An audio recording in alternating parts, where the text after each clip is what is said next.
to bring up in regards to everything. It's a little bit off topic, but it's about the agenda in total. And maybe I saw on the news the other day that a lot of states in America are actually digging up their sealed roads. Not all of them, but there's a lot of country roads that they're digging up. They're selling a lot of the street lamps.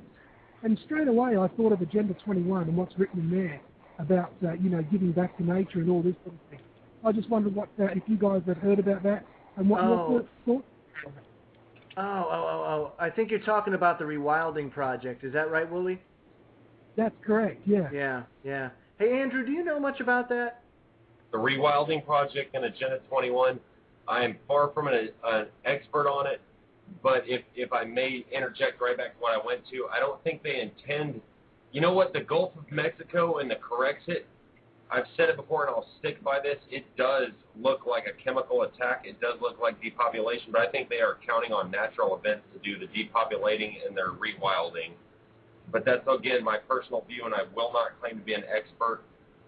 It's just simply my conclusions based on what I've researched. Well, what about you, Griff? Agenda 21. Do you think that they're playing their card there, or do you think that this is just all coincidence?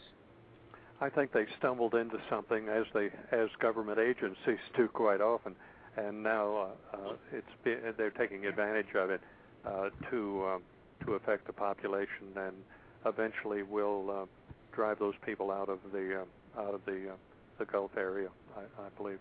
I don't think they could have planned this. I've never seen government agencies, for instance, plan anything and carry it through. They stumble into it and then they bumble through it.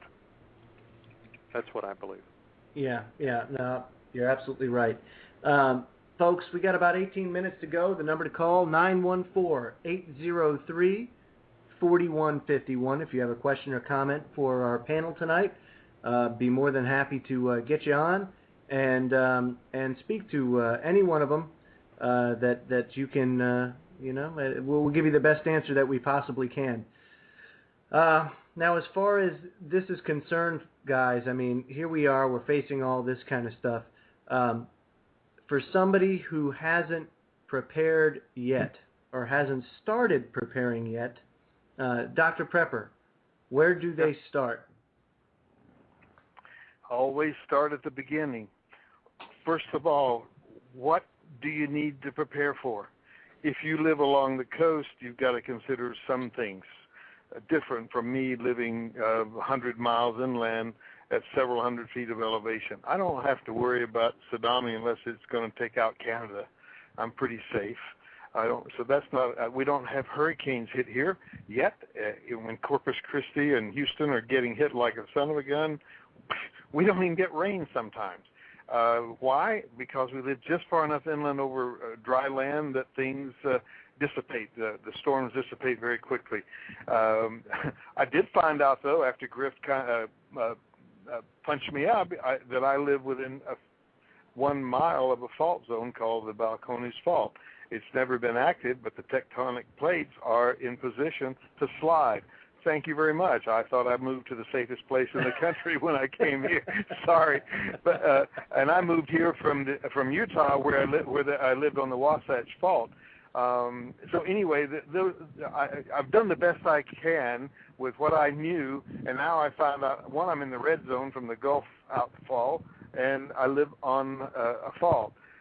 We're looking at another place. Griff put it in my head that I should really go somewhere else, and I'm honestly looking at real estate elsewhere because I want to be able to have my shelter and my bug out place in one location. So what's most important to you? Is it cold weather? If you live north, cold weather has to be probably more important than the hot weather. If you live down in Arizona, you've certainly got to shelter yourself from the hot weather. So first of all, have you picked a place in which you can reside, stay, and be safe, be secure? Can you turn your home into a safe haven?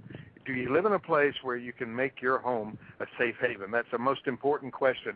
And I set down 4 parameters for myself. I decided that I would be able to bloom where I was planted. Whatever I picked out, the place I picked, we have an 85-year-old home that stood the test of time for 85 years. We're just going to stay here.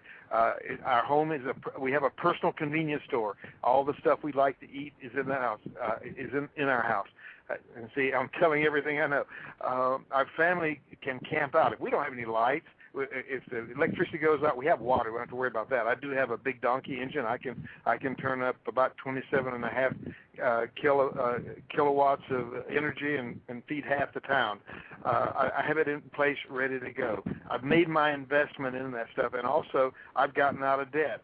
Those are 4 things that we decided we have to do, and I think those are things people have to sit down and say, what's most important to me? Is it the kids? Is it the kids' education? Is it the size of the car we drive? Whatever. You've got to really determine what's important, set the goals based on that, and then just do it.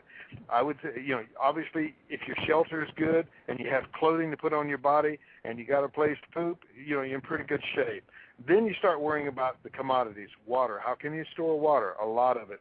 How can you store food? Water's cheap to store, by the way. That's the neat thing about it.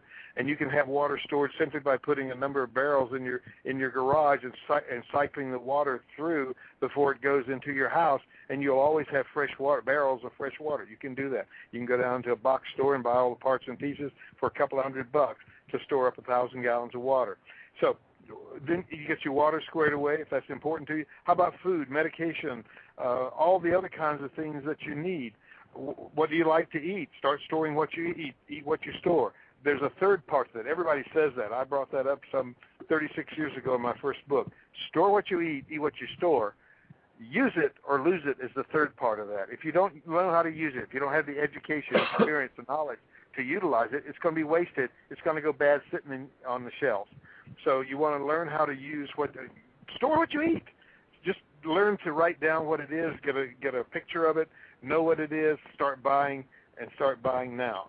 Get it in place and then start using it, work your way through just like first in, first out basis. And then just get more and more until you feel like you've got a supply that will help you endure however long you think the problem that you're setting your house up for will last. So if it's unemployment is your biggest problem, or your job security isn't good, and it may take you a year or 2 to get a job, you better have a year or 2 of food. You need money to be able to pay for your mortgage in advance, or pay for it when it comes due. There are lots of things you have to do. So first of all, what's the worst case scenario for a natural, a man-caused, or a personal disaster? If you figure out what those things are, then you have the basis for your planning of what you're going to buy and how much you're going to buy and how long you'll need to buy it for. Wow. So that's how you do it, folks. If you haven't started yet, I suggest, now that's drprepper.com, right, Doc? That's your website? drprepper.com. Yes, sir. Spell out the doctor, though, correct? Right. You spell doctor, or you get some famous drink. And folks, you can go on everything.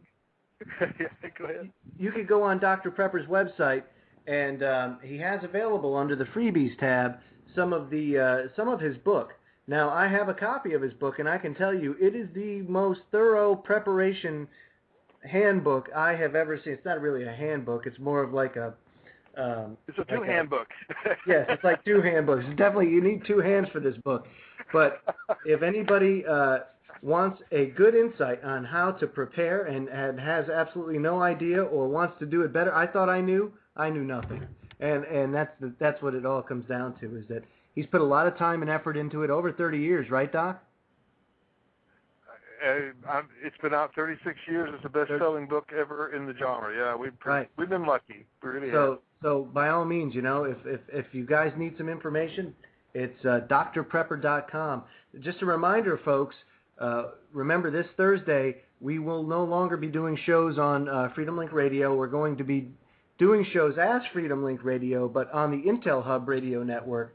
So make sure you go to the Intel Hub channel starting this Thursday, and we'll be broadcasting our shows from there. Now, up next on the Intel Hub channel is Traveling One's show, where he goes over all of the events that are affecting us. He does a very good job of laying it all out for folks, and I encourage you to go there and attend.